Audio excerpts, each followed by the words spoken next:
All right, welcome to this explainer. If you're gearing up for the Anthropic Claude Certified Architect exam, you have landed in exactly the right place. Today we're diving deep into Domain 1, Task 5.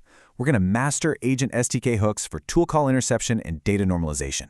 Honestly, this is a massive area for the exam, and really just understanding how to control tools programmatically, it's a total game changer for how you build reliable agentic workflows. Let's get into it. Here is our game plan for today. We'll cover the core mental model, dive into pre-tool use, then post-tool use, compare rules versus prompts, and finally, we'll wrap up with a quick architect exam quiz. So, before we get into the technical mechanics, we really need to understand exactly why hooks matter in the first place. If you just tell an AI in a system prompt, hey, never refund more than $500, you're relying entirely on a probabilistic prompt. Sure, it works most of the time, but there is always a non-zero failure rate. Hooks, on the other hand, replace that probabilistic cope with a rock-solid deterministic guarantee. When you wire up a rule via a hook, it literally becomes structurally impossible for the model to violate that rule no matter what its internal reasoning is. Okay, Section 1. The core mental model. The best way to think about hooks is to imagine them sitting on both sides of a transaction.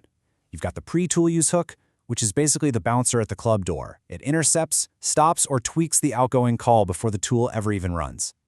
Then, on the flip side, you have the post-tool use hook. Think of this one as the translator at the return desk. It catches the messy data coming back from the tool and completely normalizes it before the model even gets a chance to see it. Moving on to Section 2, pre-tool use, the bouncer. The source material is super clear here. The pre-tool use bouncer has 3 distinct moves, and these are absolutely must-knows for the exam. Number 1, it can block the call entirely by returning a denied decision along with a reason. 2, it can modify the call. It does this by returning an allowed decision, but it swaps in an updated input. And 3, it can simply inject additional context right before execution.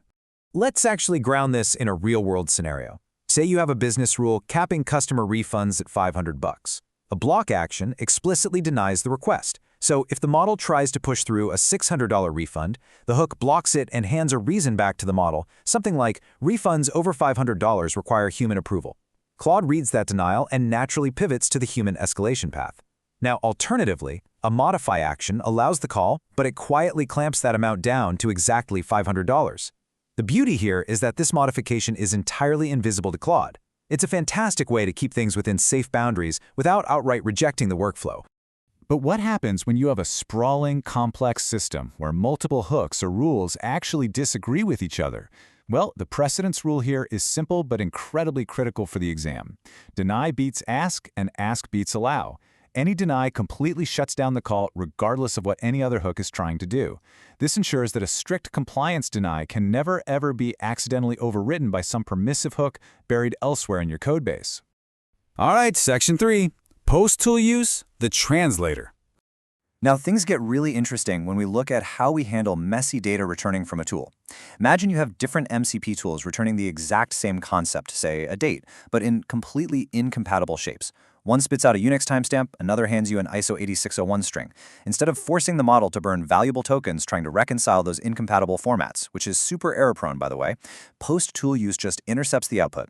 It rewrites everything into one clean, canonical shape before the agent ever lays eyes on it. You save tokens, you speed things up, and you drastically reduce errors. Now listen closely to this next detail.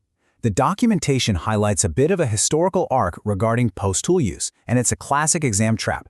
If you happen to read older docs from early 2026, post-tool use was strictly observation only. You couldn't modify the output, you could only append context. But in the current SDKs, post-tool use can fully rewrite the output. So if an exam question states that post-tool use transforms results before the model processes them, that is 100% correct for the current SDKs.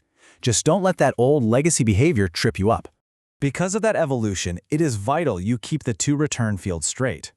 You use updated tool output for true data normalization. That's what completely replaces the result. On the flip side, additional context merely tacks on extra information, leaving the original tool result completely untouched. We do need to talk about a critical limitation here, though. While PostToolUse gives you immense power to shape the data the model receives, it cannot undo the actual tool execution, right? It can't magically cancel a refund that's already fired up to your payment gateway. It only shapes what the model sees after the fact, not the real-world action the tool just took. Section 4. Rules versus prompts. Ultimately, the core architectural skill here is knowing when to write a prompt versus when to wire up a hook. Whenever your business rule demands guaranteed compliance, we're talking strict financial thresholds or irreversible, highly regulated actions, you have to use a hook. Hooks turn soft conversational guidance into hard structural rules enforced on every single tool call. Save your system prompts for general behavioral guidance, where a probabilistic outcome is perfectly fine. Okay, Section 5. Let's do an architect exam quick quiz. Question 1. You've got messy timestamp formats coming back from two different tools. Where exactly in the architecture do you handle and normalize this data? The correct choice here is A, PostToolUse hook returning updated tool output. This totally replaces those messy, mismatched results with one clean, canonical format before the model even begins to process the response. Next up, you have a strict company policy and you need to stop a $600 refund in its tracks and escalate it to a human operator. Which hook are you reaching for, and what exactly is it returning? You're going to use a pre-tool-use hook. Remember, we have to stop this before it happens. You return a permission decision of deny. And, this is key, you include a reason that surfaces to the model. That reason is what prompts the AI to pivot and take the human escalation path. Third question. You have a complex setup, and conflicting hooks fire at the exact same time on a specific tool call. Rule A says allow, Rule B says deny. What's the outcome? The deny always wins.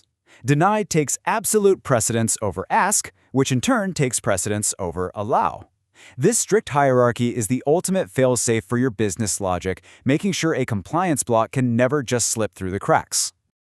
I'm going to leave you with this final provocative thought as you prep for your architect exam. When the stakes are high, highly regulated, and totally irreversible, why on earth would you gamble on a probabilistic prompt when you can just build a structural deterministic guarantee with SDK hooks?